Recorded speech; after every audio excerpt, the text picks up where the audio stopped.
안녕하세요. 에듀윌 국사 최한나입니다. 자, 오늘은 대내적, 대외적으로 이렇게 대한민국 정부를 수립하기까지의 과정을 공부할 건데요. 여기 부분이 다소 까다롭고 좀 순서를 정리하는 게 좀 어렵습니다.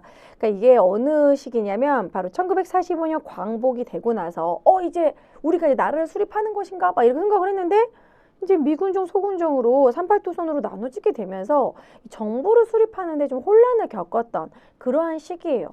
이때 좀 잘 됐으면 이제 통일 정부가 수립이 됐으면 지금도 이렇게 분단이 되어 있는 결과가 나타나지 않았을 텐데 좀 첫 단추를 좀 잘못 꼈던 좀 안타까운 부분이라고 할 수 있습니다. 자, 일단은 이제 광복 직전에 대내적으로 이제 우리 국내에서는 조선 건국 동맹이 있었죠. 여운형과 안재웅이 조선 건국 준비를 하고 있었습니다. 자, 그리고 대외적으로는 이제 우리의 독립을 약속을 해줍니다. 이제 세계적으로요. 그러니까 우리가 지금까지 독립운동을 하고 막 3.1운동을 하고 막 수많은 노력의 끝에 이제 미국과 영국과 중국이 카이로 회담을 해서 한국을 적당한 시기에 독립시켜주기로 하겠다라고 이제 결의를 해요. 그것이 바로 카이로 회담입니다. 그것을 다시 재이행한 것이 이제 한 번 더 약속한 게 포츠담 회담이고요. 그런데 여기서 요 사이에 참 안타까운 회담이 하나 들어가는데요. 그게 바로 얄타 회담이에요. 얄타 회담이란 건 무엇이냐면 소련이 대일전에 참전한다는 겁니다. 이게 무엇이냐? 일본이 지고 있는 분위기야, 지금 2차 세계대전에.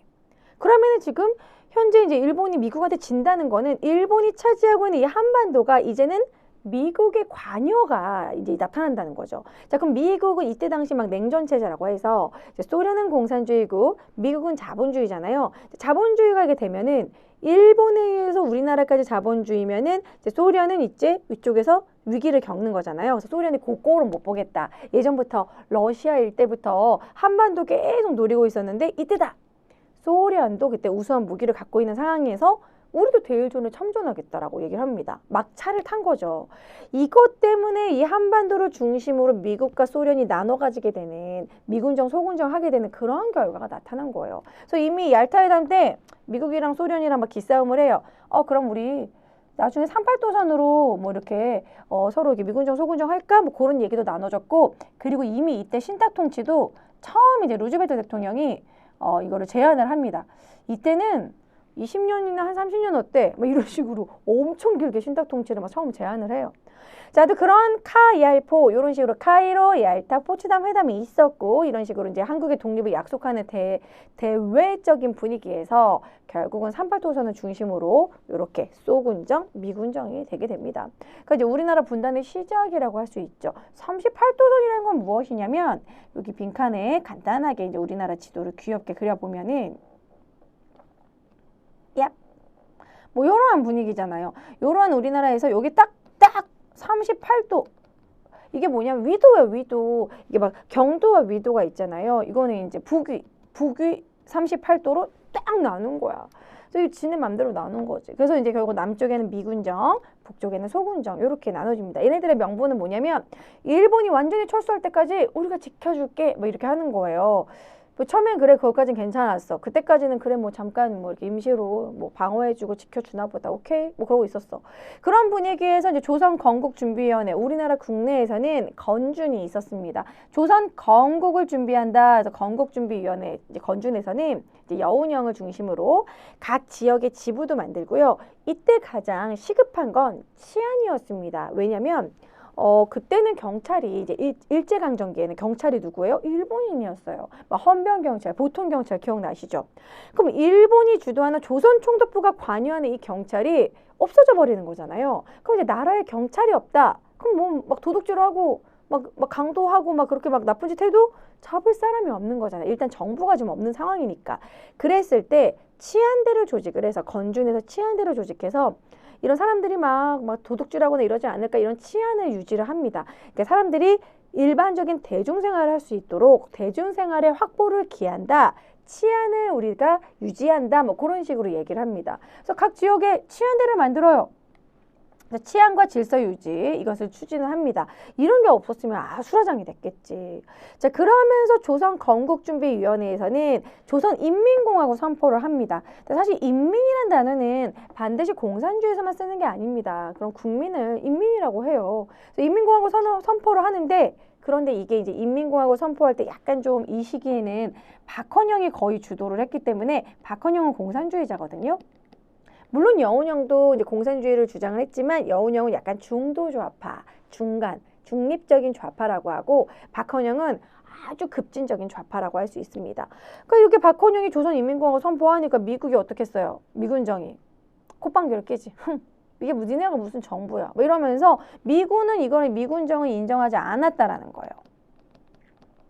미군정도 인정하지 않고 그리고 이 건준에 누가 안 들어갔냐면 건준에는 좀 공산주의자들 좀 있으니까 그때 당시 한민당이라고 하는 송진우, 뭐 김성수와 같은 좀 이렇게 좀 부유했던 세력들, 지주 세력들 그들도 여기에 들어가지 않았어요. 그러니까 이 조선건국준비위원회 자체가 완전한 좌우 합작을 이루지 못했다라는 거죠. 미국도 인정 안 해. 완전 우익 계열들도 여기 들어가지 않아. 자, 그러다 보니까 결국에는 조선인민공화국 선포하고 그리고 그냥 해산을 해요. 이 건준이 미국에서 인정하지 않으니까. 그리고 나서 이제 박헌영은 삐뚤어지게 됩니다.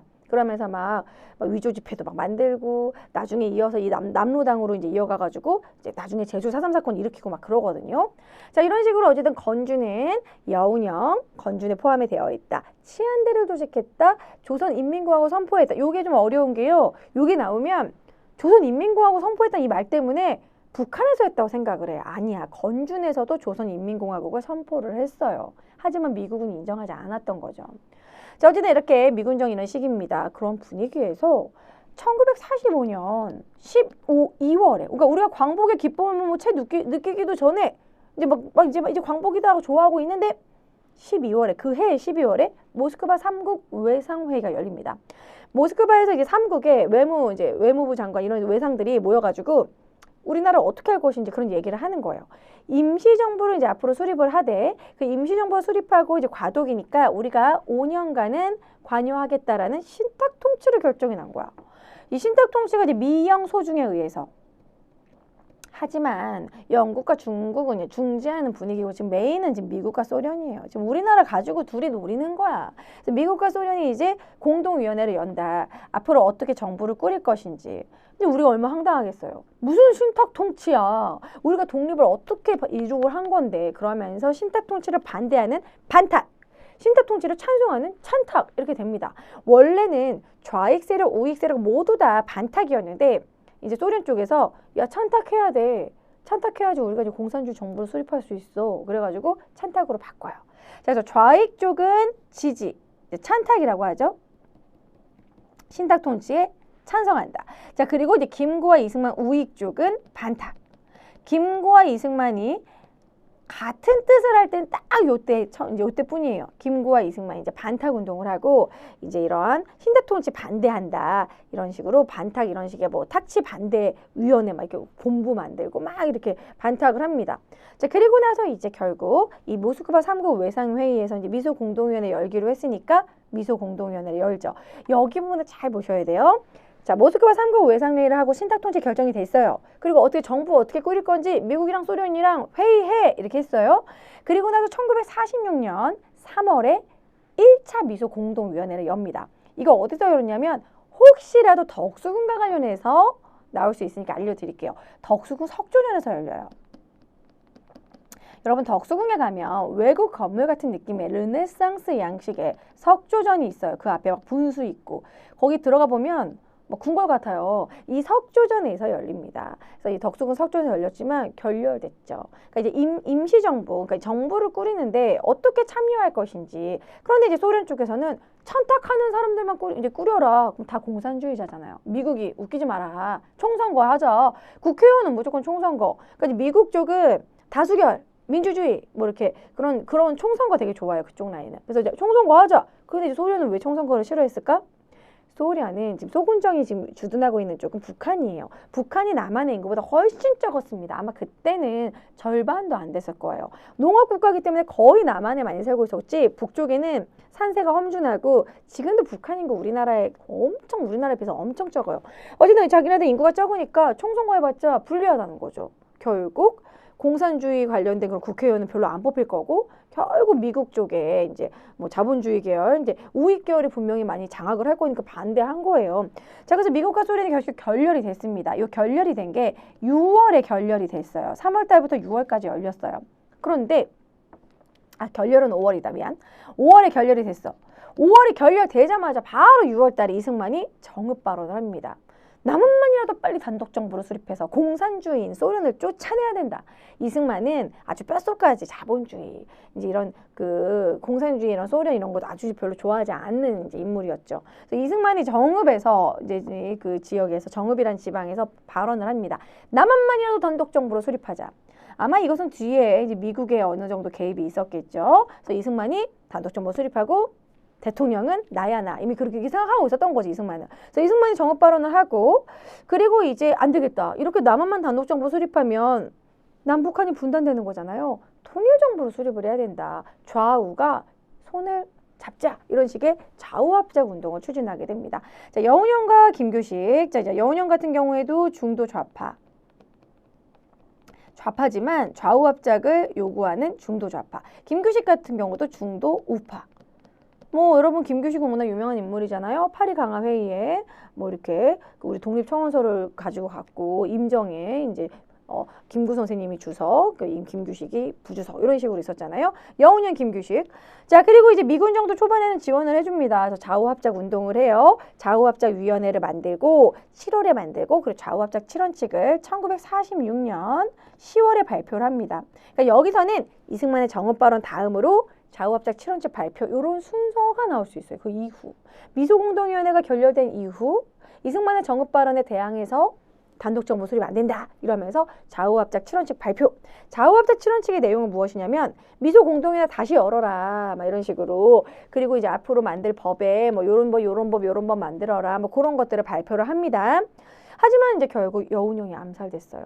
여운형이 1947년에 7월에 이제 암살이 되고 미군 정도 점점점 지원을 철회하면서 결국 좌우합작 운동은 실패로 이제 성공하지 못하게 됩니다.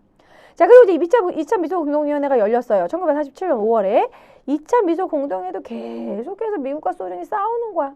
의견 단합이 안 되는 거야. 얘네들은 이미 냉전체제고 점점 그게 강화되는 분위기라서 서로의 욕심만 부리고 이제 해결이 안 되는 거지. 그래서 이게 결국 한반도 문제 질질 끄니까 유엔에 맡기자. 유엔에서 정하는 대로 하자. 유엔 총회를 엽니다. 1947년 11월에 열어요. 유엔에서는 아니 얘네 왜 복잡하게 뭐 있어. 그러니까 여러분 10명이서 예를 들어 음식을 뭐 메뉴를 정하면 결국 뭐로 정해요? 다수결. 총선거 해라. 인구 비례에 맞춰서 총선거, 인구 비례에 따른 총선거란 건 무엇이냐면 인구가 많은 곳에서는 좀 더 이제 국회의원을 많이 뽑게 의석수를 더 두고 인구가 적은 곳에서는 적게 두고 그런 거예요. 인구에 맞춰서 총선거 해라. 그러니까 당연히 누가 불리해? 소련이 불리하지. 그 북한 쪽이 불리한 거죠. 지금은 이제 분단이 되진 않았지만 어쨌든 소군정. 북쪽 지방이 불리한 거야. 인구가 적으니까 소련이 거부합니다. 소련이 유엔 한국위원단을 거부해. 입국 거부. 이제 그 총선거를 실시하는 유엔 한국임시위원단이 이제 그쪽 북으로 들어가려고 했더니 거부해 버리는 거야. 그래서 어떡하지? 또 소총회를 엽니다. 유엔 소총회, 좀 작은 총회인 거죠. 유엔 소총회에서 한반도 문제 진짜 징하다. 그냥 선거 가능한 지역. 이 유엔 한국임시위원단이 들어갈 수 입국할 수 있는 그 지역으로만 이제 하자. 그러니까 결국 남한만 단독 선거하란 소리예요. 그래서 결국 남한만 총선거가 결정이 됩니다. 2월 달에. 요것이 이제 1948년이 되는 거예요. 1948년 2월 달에 이렇게 되니까 김구가 이때 이런 말을 이제 연설을 해요. 3천만 동포에게 읍고함. 나는 산발도선을 베고 누울지언정 자신의 안위를 위해서 자기의 그 성공을 위해서 남한만 단독 정부 수립하는 데는 절대 나는 가담하지 않겠다. 그렇게 발표하고 그리고 나서 4월에 이제 평양으로 남북 협상하러 갑니다. 자, 그래서 이때 이제 유엔 이제 제주 4.3 사건 터지고요. 제주 4.3 사건도 남한만 남한의 총선거 반대하는 거예요. 남북 같이 총선거 해야 된다. 이런 남한만의 총선거에 반대한다. 왜 반대했을까요? 남로당들은? 남로당은 이제 공산주의자들이잖아요. 그러니까 만약에 남한만 총선거를 하게 되면 당연히 이런 미국의 이런 정부가 이제 자본주의 정부가 이제 수립이 되겠죠. 이제 우익 정부가 수립이 되겠죠. 그럼 좌익들은 어떻게 해요? 뭐 제거당하거나 그러겠지. 자기들이 설 자리가 없잖아. 당연히 반대한 거야, 걔네들. 그쪽 그 공산주의자들은. 그래서 남로당이 남한만 총선거를 반대하는 제주 4.3 사건이 일어났고, 근데 이 과정에서 많은 이제 제주도의 이제 무차별 학살, 많은 이제 제주도민들이 많이 죽었죠. 자, 그리고 이제 4월 달에 역시나 남북 협상을 하게 됩니다. 김구와 김규식이 평양에 갔지만 결국 성공하지 못했다. 요건 여기서 남북한 뭐 연석회의라고 얘기해요. 남북한 대표자들이 연석회의 뭐 이렇게 다른 말로 얘기하기도 합니다. 그러니까 여기서 결정이 된 건 미국과 소련의 그런 미군과 소련군 이제 주둔 그만해라. 이제 철수해라. 우리만의 정부를 수립을 하자. 자주적으로 수립하자. 뭐 그런 식으로 발표를 합니다. 그래서 남북한 연석회의 했지만 잘 얘기하고 왔지만 결국 이미 북한은 김일성을 중심으로 소련과 함께 이제 정부 수립할 준비 다 되어 있었어. 그런데 기다린 거야. 우리가 먼저 수립하기를. 니네가 먼저 수립했으니까 우리도 어쩔 수 없이 수립한다. 이렇게 하려고 했던 거지. 그래서 결국에는 1948년 50총선거. 1948년에 50총선거가 있었고 그리고 나서는 결국에는 이제 제헌국회가 수립이 됩니다. 제헌국회를 만들고 그리고 거기서 만들어진 헌법이 제헌헌법이에요. 이 제헌헌법이 1948년 7월 17일이거든요. 그래서 여러분 제헌절이 7월 17일인 겁니다. 그래서 제헌헌법이 마련이 되고 그리고 그것으로 인해서 제헌헌법에서는 이 제헌국회가 이제 임기가 2년이었고 제헌헌법에서는 대통령제를 하되 대통령제인데 대통령제가 간선제였습니다. 간선제라는 것은 국회의원들이 뽑는 거예요. 그러니까 직선제가 아니었어. 국회의원이 뽑는 간선제, 대통령 간선제였다. 그러니까 이때는 우리나라가 좀 선거가 좀 많이 어설펐어요. 처음이기 때문에 뭐 대통령을 뽑는 것 자체도 좀 잘 몰랐고 아니 왜 왕을 우리가 뽑아? 뭐 이렇게 생각하는 그런 분위기였기 때문에 이제 간선제로 결국 대한민국 정부 수립, 이승만이 대통령이 되고 이시영이 이제 부통령이 되는 이런 식으로 대한민국 정부가 수립이 되었다. 자, 이런 식으로 이제 결국 대통령과 국무총리 뽑는 이런 식으로 이제 대한민국 정부 수립이 되는데 이 대한민국 정부 수립을 하고 나서 바로 9월 달에 북한도 조선민주주의 인민공화국 수립하게 됩니다. 9월 달에. 그래서 여기서는 여러분들 이게 여러분 제가 쫙 훑어드리긴 했지만 많이 어려울 거예요. 그래서 여기를 공부를 할 때 광복이 되고 나서 건준이 있었지만 건준을 이제 미군정은 인정하지 않았다. 그래서 건준에서 조선인민공화국 선포했지만 미군정 인정하지 않은 상태에서 이제 그런 미군정 소군정 상태에서 1945년 12월에 모스크바 3국 외상회의 열렸고 그리고 신탁통치 결정이 됐고 그것에 대항해서 찬탁, 반탁이 이제 특히 심했죠. 그런 상황에서 이제 미소 공동위원회 열렸는데 1946년 3월에 열리고 5월에 결렬이 됐는데 그리고 나서 6월에 정읍발언 선포하고 좌우합작위원회 7월 달에 바로 만들어지고 좌우합작 그런 7원칙을 발표하고 뭔가 이제 통일정부 수립하려고 하는 그런 노력 중에 제2차 미소공동위원회가 열렸지만 47년에 열렸지만 또 결렬이 됐어. 그래서 한반도 문제 유엔으로 넘겨. 유엔에서는 총선거해. 소련이 들어오지만 안 돼. 우리는 인구가 적으니까 불리해. 그러니까 이제 결국 소총회가 열려요. 유엔 소총회 열리고 그럼 가능한 지역에만 해. 가능한 지역만 해라. 결국 남한만 단독 정부가 수립이 되는 그런 분위기잖아요. 남한만 총선거가 결정이 나자 이러다가는 분단되겠다. 그러니까 김구는 임시정부 활동하면서 남한만의 수립 이건 있을 수 없는 거지. 통일된 조국이지 당연히. 그래서 광복을 꿈꿨고 당연히 통일된 정부가 돼야 되는데 지금 미국과 소련에 의해서 분단이 되게 되는 지금 그러한 상황이 되니까 왜 우리나라는 왜 이념의 희생양이 돼야 돼? 그러니까 결국 이제 김구가 이제 3천만 동포에게 읍고함 막 그러면서 이제 뒷부분에서는 약간 이승만을 디스하죠. 본인의 안위를 위해서 단독 정부 수립한 데는 절대 가담하지 않겠다. 그래서 결국에는 남북협상 마지막으로 이제 1948년 4월에 남북협상 하러 가지만 결국 성공하지 못하고 50총선거를 하게 됐고 이 50총선거에 김구, 김규식 다 왜 안 뽑힌 건 아예 총선거에 안 나갔어요. 국회의원으로 나가지 않았습니다. 그랬기 때문에 결국 이승만이 이제 대통령으로 올라가게 된 것이죠. 그래서 이러한 전반적인 쭉 순서 이것을 미소공동이 2차 미소공동 이거와 함께 여러분들이 연도까지는 완벽하게 외우지 못하더라도 순서를 반드시 정리하셔야 됩니다. 여기서 나오면은 거의 다 틀리고 어려워하더라고요. 50총선가 이루어질까지 과정이 좀 어려워요. 특히 여기서는 1차 미소공동위원회 정읍발언, 좌우합작위원회, 좌우합작 7원칙 2차 미소공동위원회, 유엔 총회, 유엔 소총회. 그래서 결국엔 남한만 50총선거를 하게 되고 결국 이제 재헌국회가 수립이 되면서 대한민국 정부가 수립되었다. 요 순서 라인을 반드시 제가 한 3번 훑어드렸어요. 여러분들 꼼꼼하게 또 정리하시기 바랍니다. 자, 여러분 뒤에 있는 구체적인 내용과 함께 꼭 공부해 주시고요. 오늘 수업은 여기서 마무리하도록 하겠습니다. 다음 강의에서 만나요. 안녕!